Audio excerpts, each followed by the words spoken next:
Hello friend, welcome to my channel short study classes. तो आज हम क्लास 10 के साइंस का 20 ऐसे महत्वपूर्ण ऑब्जेक्टिव पढ़ेंगे जो परीक्षा की दृष्टि से काफ़ी महत्वपूर्ण है। तो इस वीडियो को ध्यानपूर्वक देखिएगा, इसकी को मत देखिएगा। ये काफ़ी महत्वपूर्ण ऑब्जेक्टिव होने वाले हैं जो परीक्षा में काफ़ी बार पूछे जा चुके हैं। तो इस वीडियो को आप लोग अच्छा लगे तो ज़्यादा से ज़्यादा शेयर कीजिएगा, लाइक कीजिएगा, कमेंट भी कीजिएगा। तो चलिए हम लोग वीडियो को स्टार्ट करते हैं बिना देरी हुए।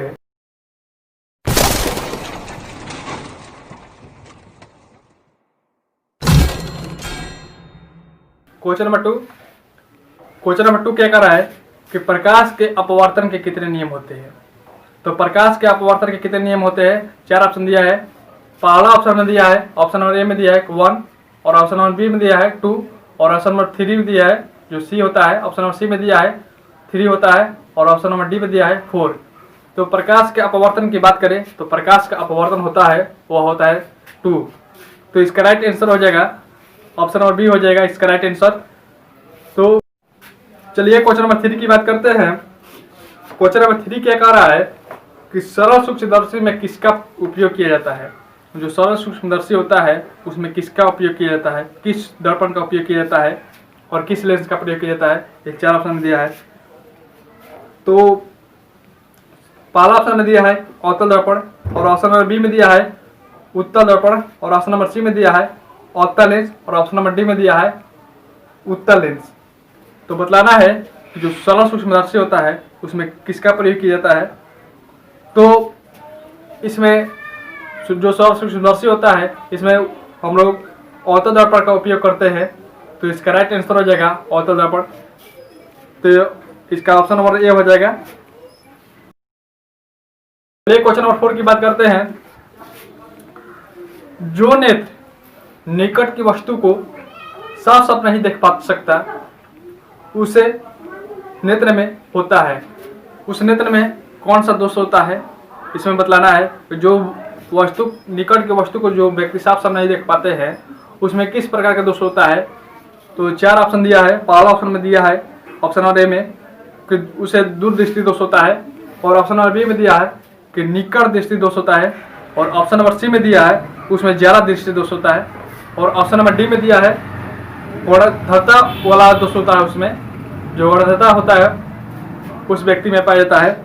तो जो निकट की वस्तु को साफ साफ नहीं देख पाते उसमें दूरदृष्टि दोष वाले व्यक्ति होते हैं। तो इसका राइट आंसर हो जाएगा ऑप्शन नंबर ए दूरदृष्टि दोष।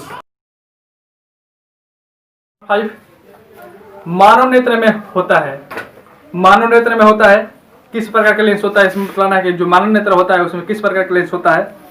पहला ऑप्शन में दिया है ऑप्शन नंबर ए किसी प्रकार का लेंस नहीं होता। जो मानव नेत्र होता है उसमें किसी प्रकार का लेंस नहीं होता, और ऑप्शन नंबर बी में दिया है अवतल लेंस होता है, और सी में दिया है उत्तल लेंस होता है, और डी में दिया है उत्तल दर्पण होता है। तो बतलाना है कि जो मानव नेत्र में होता है कौन सा दर्पण लगा होता है, कौन सा लेंस लगा होता है। तो मानव लेंस नेत्र में जो होता है वह उत्तल लेंस लगा होता है, ना कि उत्तल दर्पण। आप लोग इसमें कंफ्यूज ना तो करिएगा, इसमें उत्तल लेंस का प्रयोग होता है। तो इसका राइट आंसर हो जाएगा ऑप्शन नंबर सी उत्तल लेंस। क्वेश्चन नंबर 6 मानव नेत्र वस्तु का प्रतिबिंब निम्न में से किस भाग पर बनता है। मानव नेत्र का जो वस्तु का प्रतिबिंब होता है निम्न में से किस भाग पर बनता है बतलाना है। ऑप्शन नंबर ए में दिया है कार्निया पर बनता है, जो प्रतिबिंब होता है वो कार्निया पर बनता है, और ऑप्शन नंबर बी में दिया है आइरिस पर बनता है, और ऑप्शन नंबर सी में दिया है कि रेटिना पर बनता है, और ऑप्शन नंबर डी में दिया है वो पुतली पर बनता है। तो बतलाना है कि मानव नेत्र का वस्तु का प्रतिबिंब जो होता है वो किस भाग पर बनता है। तो जो मानव नेत्र का जो प्रतिबिंब होता है, जो वस्तु का प्रतिबिंब बनता है वो रेटिना पर बनता है। तो इसका राइट आंसर हो जाएगा रेटिना। क्वेश्चन नंबर 7 के चलते हैं। क्वेश्चन नंबर 7 क्या कर रहा है लघु पतन के समय परिपथ में विद्युत धारा का मान होता है। जब लघु पतन होता है तो लघु पतन के समय विद्युत धारा का मान कैसा होता है, कब कितना होता है बतलाना है। तो ऑप्शन नंबर ए में दिया है बहुत अधिक हो जाता है। जब लघु पतन होता है तो तो जब धारा का मान होता है वो बहुत अधिक हो जाता है, ऑप्शन ए में दिया है। और ऑप्शन नंबर बी में दिया है कि बहुत कम हो जाता है। और ऑप्शन नंबर सी में दिया है कि 3 एम्पियर रहता है। और ऑप्शन नंबर डी में दिया है कि 4 एम्पियर रहता है। बतलाना है कि जो लघु पतन के समय परिपथ में विद्युत धारा का मान होता है वो क्या होता है। तो लघु पतन कब होता है? जब धारा का मान अधिक हो जाएगा। जब धारा का मान अधिक हो जाएगा तभी ना लघु पतन होता है, शॉर्ट सर्किट हो जाता है, सब तारें जल जाती है। तो विद्युत धारा का मान अधिक हो जाता है, इसका राइट आंसर हो जाएगा ऑप्शन नंबर ए, बहुत अधिक हो जाता है। बात करते हैं क्वेश्चन नंबर 8। जब किसी चालक तार से विद्युत धारा प्रवाहित की जाती है तो गतिशील कण होता है। जब किसी चालक तार से हम लोग धारा प्रवाहित करते हैं तो उसमें जो गतिशील कण होता है वो क्या होता है? तो ऑप्शन नंबर ए में दिया है परमाणु होता है। जो गतिशील कण होता है वो परमाणु होता है। और बी में दिया है वो आयन हो सकता है, या सी में दिया है या प्रोटॉन हो सकता है, और ऑप्शन नंबर डी में दिया है इलेक्ट्रॉन। तो जो गतिशील कण होता है, जब आप किसी चालक तार में जब विद्युत धारा प्रवाहित करते हैं उसमें जो गतिशील कण होता है वो इलेक्ट्रॉन होता है। तो इसके राइट आंसर की बात करें तो इसका राइट आंसर हो जाएगा ऑप्शन नंबर डी, इलेक्ट्रॉन। जो गतिशील कण होता है वो इलेक्ट्रॉन होता है। क्वेश्चन नंबर 9 की ओर चलते हैं। क्वेश्चन नंबर 9 क्या कर रहा है? एक उत्तल लेंस होता है। बतलाना है कि एक उत्तल लेंस क्या होता है। तो ऑप्शन नंबर ए में दिया है सभी जगह से समान मोटाई का होता है। जो उत्तल लेंस होता है वो सभी जगह से समान मोटाई का होता है। और ऑप्शन नंबर बी में दिया है बीच की अपेक्षा किनारे पर मोटा होता है। जो उत्तल लेंस होता है बीच की अपेक्षा वो किनारे पर मोटा होता है। और ऑप्शन नंबर सी में दिया है किनारों की अपेक्षा बीच में मोटा होता है। और ऑप्शन नंबर डी में दिया है इनमें से कोई नहीं। तो इसमें बताना है कि उत्तल लेंस कैसा होता है। तो उत्तल लेंस जो होता है वो किनारों की अपेक्षा बीच में मोटा होता है। तो उत्तल लेंस जो होता है वो किनारों की अपेक्षा बीच में मोटा होता है, यह ध्यान रखिएगा। ना कि आप लोग जाकर मार दीजिएगा ऑप्शन नंबर बी कि बीच की अपेक्षा किनारों में पर मोटा होता है, ये गलत हो जाएगा। ऑप्शन नंबर सी हो जाएगा, वो राइट होगा।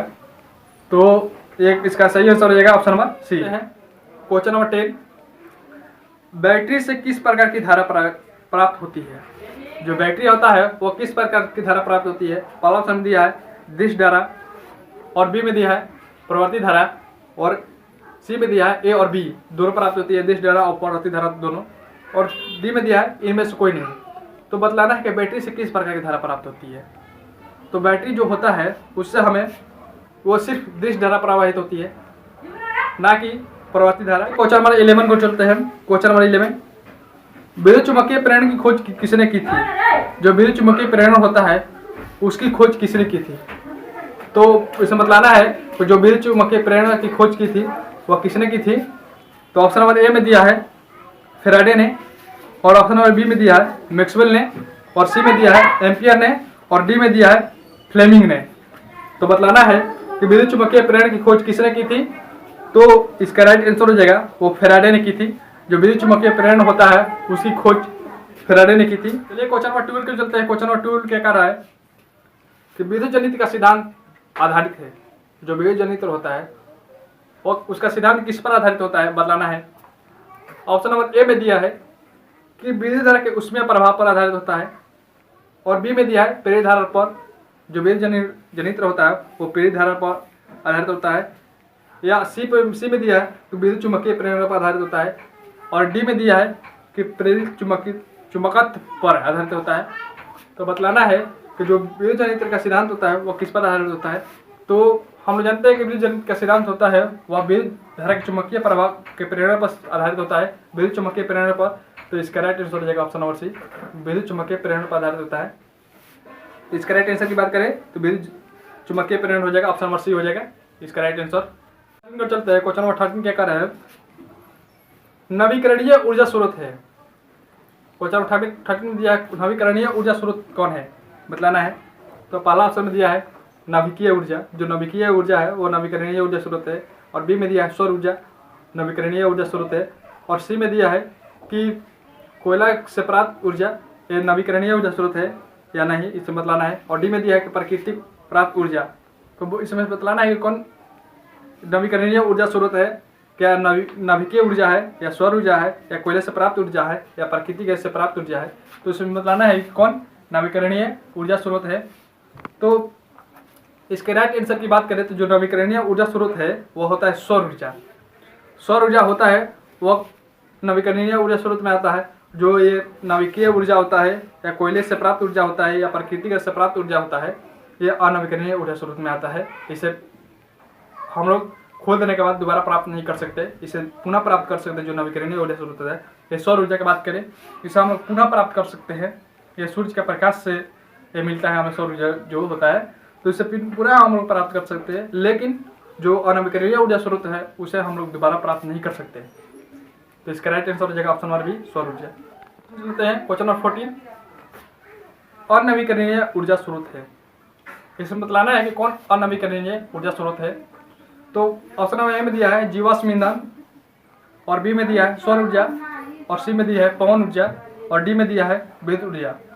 तो बतलाना है कि कौन अनवीकरणीय ऊर्जा स्रोत है। तो हम लोग सौर ऊर्जा को तो हम लोग पुनः प्राप्त कर सकते हैं, पवन ऊर्जा को भी प्राप्त कर सकते हैं, विद्युत ऊर्जा को भी प्राप्त कर सकते हैं। यह नवीकरणीय ऊर्जा स्रोत में आएगा। और ऑप्शन नंबर ए में जो दिया है वो जीवाश्म ईंधन, यह अनवीकरणीय ऊर्जा स्रोत में आएगा। तो इसका राइट आंसर हो जाएगा वह अनवीकरणीय ऊर्जा स्रोत हो जाएगा। तो इसका राइट आंसर हो जाएगा ऑप्शन नंबर ए। तो चलते हैं क्वेश्चन नंबर 15, क्या कह रहा है, एक उत्तम ईंधन होता है। बतलाना है कि एक उत्तम ईंधन कैसा ईंधन होता है, इसे बतलाना है कौन सा ईंधन है जो उत्तम ईंधन में आता है। तो ऑप्शन नंबर ए में दिया है वो कोयला, और ऑप्शन नंबर बी में दिया है वो लकड़ी दिया है, और सी में दिया है पेट्रोलियम, और डी में दिया है जैव गैस। तो बतलाना है कि कौन उत्तम ईंधन होता है। तो उत्तम ईंधन किसे कहते हैं, जो प्रदूषण न फैलाए, इस छोटे तरह में समझे, जो प्रदूषण नहीं फैलाता है उसे ही उत्तम ईंधन में लाते हैं। तो ये इसमें देखें तो कोयला, लकड़ी, पेट्रोलियम ये सब तो प्रदूषण फैलाते हैं। लेकिन जैव गैस की बात करें, जो जैव गैस होता है वह उत्तम ईंधन में आता है, यह प्रदूषण नहीं फैलाता है इधर किसी से, और ये काफ़ी सरल उपयोगी होता है, इसलिए उत्तम ईंधन में उपयोग करते हैं। तो इसका राइट आंसर हो जाएगा ऑप्शन नंबर डी, जैव गैस। तो जो जैव गैस होता है वो उत्तम ईंधन में आता है। तो इसका राइट आंसर हो जाएगा 16 को चलते हैं। क्वेश्चन नंबर 16 क्या कर रहा है कि CO+ जो कॉपर ऑक्साइड होता है, जब हाइड्रोजन से अभिक्रिया करता है तो कॉपर और जल बनाता है। तो यह किस प्रकार की अभिक्रिया है। तो ऑप्शन ए में दिया है यह एक उपचयन अभिक्रिया है, और बी में दिया है यह एक अपचयन अभिक्रिया है, और सी में दिया है कि उदासीनीकरण अभिक्रिया है, और डी में दिया है कि यह रेडॉक्स अभिक्रिया है। तो बतलाना है कि जो Cu+H2 जब अभिक्रिया करते हैं तो Cu+H2O बनाते हैं, जो जल बनाते हैं, वह किस प्रकार की अभिक्रिया है। तो इसमें ऑक्सीजन का वियोग हो रहा है, इससे अलग हो रहा है, तो इसमें अपचयन अभिक्रिया हो जाएगा। तो इसका राइट आंसर हो जाएगा अपचयन अभिक्रिया। और इसमें देखिए कि हाइड्रोजन का सहयोग हो रहा है, हाइड्रोजन में CO आप मिल रहा है, ऑक्सीजन आकर मिल रहा है, तो ऐसे भी पता चला कि यह अपचयन अभिक्रिया है। तो इसका राइट आंसर हो जाएगा ऑप्शन नंबर बी। चलिए क्वेश्चन नंबर 17 को चलते हैं। क्वेश्चन नंबर 17, चलिए क्वेश्चन नंबर 17 को चलते हैं। इलेक्ट्रॉनों का हस्तांतरण से बने यौगिक को क्या कहते हैं। जो इलेक्ट्रॉनों के हस्तांतरण से जो बने यौगिक होते हैं उसे हम लोग क्या कहते हैं। तो ऑप्शन नंबर ए में दिया है स्वसंयोजी यौगिक, और बी में दिया है विद्युत संयोजी, और सी में दिया है कार्बनिक, और डी में दिया है कोई नहीं। तो इलेक्ट्रॉनिक हस्तांतरण से जो बने यौगिक होते हैं, जो इलेक्ट्रॉन के हस्तांतरण से जो बने यौगिक होते हैं, आपस में इलेक्ट्रॉन हस्तांतरण करते हैं, उस जो यौगिक बनता है उसे हम लोग विद्युत संयोजी यौगिक कहते हैं। तो इसका राइट आंसर हो जाएगा ऑप्शन नंबर बी हो जाएगा, विद्युत संयोजी यौगिक। ये क्वेश्चन नंबर 18 को चलते हैं। चलिए क्वेश्चन नंबर 18 को चलते हैं। क्वेश्चन नंबर 18, सोडियम की परमाणु संख्या कितनी होती है। ये काफ़ी आसान क्वेश्चन है, आप लोग इसका आंसर कमेंट बॉक्स में दीजिएगा, हम नहीं देंगे। तो पहला ऑप्शन में दिया है कि 10 होता है, और बी में दिया है 11 होता है, सी में दिया है 12 होता है, और डी में दिया है 13 होता है। तो बतलाना है कि परमाणु सोडियम की परमाणु संख्या कितनी होती है। इसका आप लोग आंसर कमेंट बॉक्स में दीजिएगा। क्वेश्चन नंबर 19 को चलते हैं। क्वेश्चन 19, निम्नांकित में कौन लवण है। बताना है कि निम्नांकित में कौन लवण है। पहला ऑप्शन में दिया है NCA, और बी में दिया है NaOH, और सी में दिया है K2SO4, और डी में दिया है NH4OH। तो बतलाना है कि कौन इसमें से लवण है।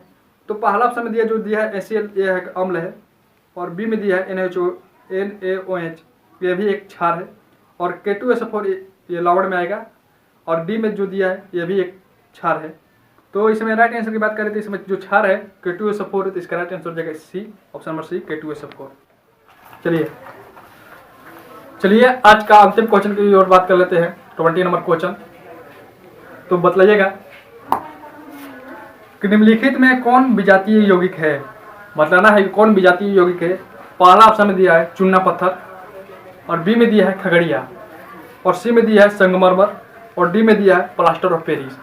तो बतलाना है कि कौन विजातीय यौगिक है।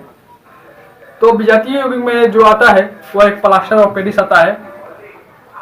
तो प्लास्टर ऑफ पेरिस या विजातीय यौगिक में आता है, तो इसका राइट आंसर हो जाएगा ऑप्शन नंबर डी हो जाएगा प्लास्टर ऑफ पेरिस। तो इसका राइट आंसर हो जाएगा प्लास्टर ऑफ पेरिस। तो दोस्तों आज का वीडियो यहीं पर समाप्त करते हैं। यदि वीडियो पसंद आए तो लाइक, शेयर और सब्सक्राइब करना भूलें। तो आज हम लोगों ने 20 ऑब्जेक्टिव को देखा। अगला हम लोग पार्ट बनाएंगे, उसमें भी 20 ऑब्जेक्टिव को देखेंगे। ये ऐसे अब हम लोग ऑब्जेक्टिव को देख रहे हैं जो एग्ज़ाम के दृष्टि से काफ़ी महत्वपूर्ण ये ऑब्जेक्टिव आ भी सकता है। तो आज का वीडियो यहीं पर समाप्त करते हैं। Thanks for watching this video.